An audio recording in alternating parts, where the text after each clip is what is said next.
Salut! Salut à toi aussi. Salut à vous tous qui venez sur ma chaîne pour la première fois ou pas si tu n'es pas abonné. N'hésite pas à t'abonner, c'est gratuit. Alors tout de suite sans blabla, nous allons direct dans le vif du sujet.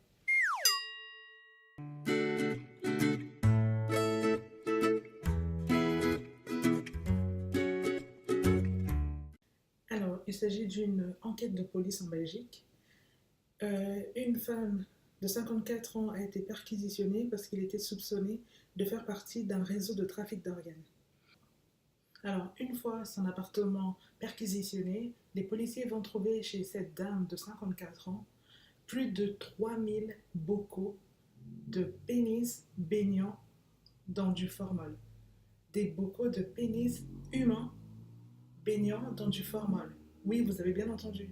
Des bocaux avec du formol et des pénis humains à l'intérieur. Plus de 3000 rangés dans des étagères. Très exactement 3178 pénis dans des bocaux de formol. Pendant plus de 10 ans, cette femme employée de morgue a passé son temps à retirer des pénis à des hommes morts pour ensuite les collectionner dans des bocaux sur des étagères chez elle. Voici ce que dit le porte-parole de la police. Il y avait des étagères partout, remplies de centaines de bocaux en verre. Chacun d'entre eux contenait un pénis flottant dans le formol.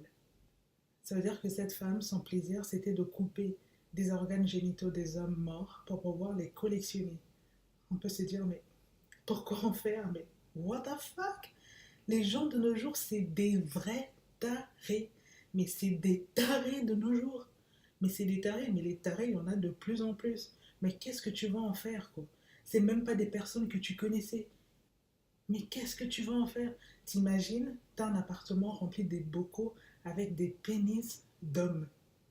C'est juste une horreur. C'est juste une horreur. Ce que je trouve vraiment déplorable dans cette histoire, c'est que tous ces 3178 pénis, je sais pas, j'imagine qu'ils vont faire des enquêtes. Peut-être qu'ils vont trouver à qui appartient ces pénis. T'imagines que tu as perdu quelqu'un de ta famille il y a 10 ans en arrière, il y a 5 ans en arrière, il y a 8 ans en arrière. Et la police va t'apprendre en fait que la personne que vous avez enterrée manquait un pénis. En fait, on a trouvé le pénis de la personne que vous avez enterrée il y a 5 ans en arrière, il y a 8 ans en arrière. Mais rendez-vous compte de la souffrance que cette femme va causer à des milliers de familles. C'est juste dégueulasse. Et bien sûr, quand on l'a arrêtée, tout de suite, elle a avoué qu'elle a fait. Elle a coupé les pénis des hommes, elle les a collectionnés, elle en a fait une collection personnelle. Morale de l'histoire, la confiance ne doit en aucun cas, jamais, jamais, jamais exclure le contrôle. Même quand vous perdez quelqu'un de votre famille, au moment d'aller chercher son corps, ça peut paraître vraiment bizarre, genre bizarre, vraiment bizarre, mais il faut toujours vérifier. Vérifier que votre mort a absolument tous les membres de son corps, parce qu'apparemment, les tarés, il y en a partout. Morale de l'histoire, la confiance ne doit jamais, jamais, jamais exclure le contrôle. Toujours contrôler. Quand tu demandes un service à quelqu'un, tu contrôles derrière. Quand tu payes pour un service, tu contrôles derrière.